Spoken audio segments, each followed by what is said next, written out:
வணக்கம். Adani defence and aerospace நிறுவனம் ஒரு ட்ரோன் எதிர்ப்பு அமைப்பை உருவாக்கியுள்ளது. DRDOவின் ஒத்துழைப்போடு இந்த கவுண்டர் ட்ரோன் சிஸ்டத்தை உருவாக்கியுள்ளது அதானி நிறுவனம். அமெரிக்க மாதிரியிலான ஒரு செயல்முறையாகும் இது. அமெரிக்காவில் அரசு அமைப்புகள் தனியார் துறையை ஈடுபடுத்த வேண்டும் என்பதற்காக ஒத்துழைப்பை நல்கி இதுபோன்ற ஆயுதங்களை உருவாக்கும் வழக்கம் ஏற்கனவே இருந்து வருகிறது. இலோன் மஸ்கின் ஸ்பேஸ் எக்ஸ் கூட நாசாவின் ஒத்துழைப்போடுதான் இந்த அளவு வளர்ச்சியடைந்துள்ளது. அவ்வாறு பாதுகாப்பு துறையிலும் பல்வேறு நிறுவனங்களுக்கு ஒத்துழைப்பு நல்குகின்றன அரசு நிறுவனங்கள். அதுபோலவே இந்தியாவிலும் இஸ்ரோ தனியார் நிறுவனங்களுக்கு உதவி செய்து வருகிறது. அதேபோல் DRDO உட்பட உள்ள ஆராய்ச்சி நிறுவனங்கள் தனியார் நிறுவனங்களுக்கு ஒத்துழைப்பு நல்கி அவர்களையும் இதில் முன்னேற்றமடைய செய்கின்றன. இந்தியாவின் தேவைக்கேற்ப அதிக அளவில் உற்பத்தி செய்ய வேண்டும் என்பது மட்டுமல்லாது உலக சந்தையிலும் நமது செல்வாக்கை உருவாக்க வேண்டும் என்பது நோக்கமாகும். அதன் அடிப்படையில்தான் இப்போது அதானி குழுமத்தின் அதானி டிஃபென்ஸ் அண்ட் ஏரோஸ்பேஸ் DRDOவின் ஒத்துழைப்போடு ஒரு கவுண்டர் ட்ரோன் சிஸ்டத்தை உருவாக்கியுள்ளது.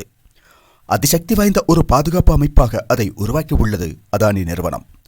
மிகவும் முன்னேறிய தொழில்நுட்பங்களுடன் 3D ரடார் அமைப்புகள், 360 கவரேஜ் என்று பல்வேறு நவீன தொழில்நுட்பங்களை கொண்டுள்ள இந்த அமைப்பினால் 30 மீட்டர் முதல் 10 கிலோமீட்டர் வரையிலான தொலைவில் உள்ள அச்சுறுத்தல்களை கண்டுபிடித்து அழிக்க முடியும். அது மட்டுமல்ல, ஒரே நேரத்தில் 100 இலக்குகளை வரை லாக் செய்யக்கூடிய திறனையும் கொண்டுள்ளது இந்த அதிரடி ஆயுதம். பாதுகாப்பு பணியை மேற்கொள்ளும் போது ட்ரோன்களையும் மற்ற வான் இலக்குகளையும் வேறுபடுத்தி கண்டுபிடிக்கும் திறனும் இதற்கு உள்ளதாம். இதில் அதிநவீன ஜாமிங் சிஸ்டமும் உள்ளது என்பது இதன் தனிச்சிறப்பாக கூறப்படுகிறது. அதாவது, ஒரு ட்ரோனை கண்டுபிடித்தால் அதை ஜாம் செய்து செயலிழக்க செய்ய முடியும். அதோடு தேவையானால் தாக்கி அழிக்கவும் முடியும் என்பது தனித்தன்மையாகும். அதற்காக ஹை பவர் லேசர் டெக்னாலஜி இதில் பயன்படுத்தப்பட்டுள்ளது.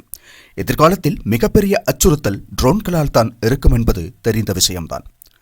குளவிக்கூட்டில் கல்லை எறிந்தால் குளவிகள் கூட்டமாக விரட்டுவது போல் எல்லைப் பகுதியில் நூற்றுக்கணக்கான ஆயிரக்கணக்கான ட்ரோன்கள் கூட்டமாக வந்தால் அவற்றை அழிப்பது மிகவும் சிரமமாக இருக்கும்.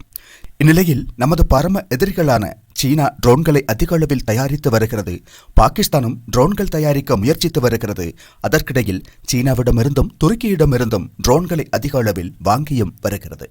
எனவே அவர்கள் இந்தியாவிற்கு எதிராக ட்ரோன்களை நிச்சயம் பயன்படுத்துவார்கள். அதனால் இனிவரும் போர்களில் ட்ரோன்கள் இதுபோல் பெரும் தாக்கத்தை ஏற்படுத்தும் திறனுள்ளவையாக மாறியுள்ளதால் அதை தடுக்கும் அமைப்புகளை உருவாக்க வேண்டியது இந்தியாவை பொறுத்தவரை மிகவும் அவசியமாகும். ஏற்கனவே நமது DRDO பல ட்ரோன் எதிர்ப்பு அமைப்புகளை உருவாக்கியுள்ளது. ஆனால் ஒரு தனியார் பங்களிப்பு என்ற வகையில் அதானி டிஃபென்ஸ் அண்ட் ஏரோஸ்பேஸ் இந்த சக்தி வாய்ந்த கவுண்டர் ட்ரோன் சிஸ்டத்தை உருவாக்கியுள்ளது. இதை கேட்டவுடன் இங்கு சிலர் மோடியின் நண்பராக உள்ளதால் அதானி குழுமம் இதை உருவாக்கியுள்ளது என்று சொல்வார்கள்.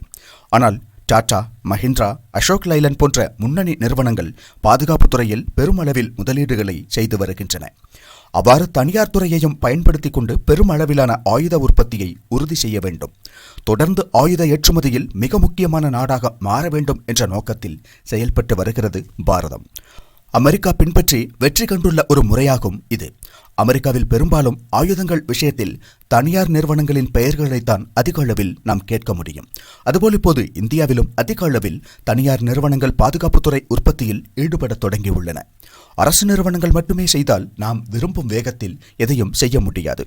அதே நேரம் தனியார் நிறுவனங்களுடன் ஒத்துழைத்து செயல்படும் போது வேகமாகவும் சிறப்பாகவும் செய்ய முடியும்.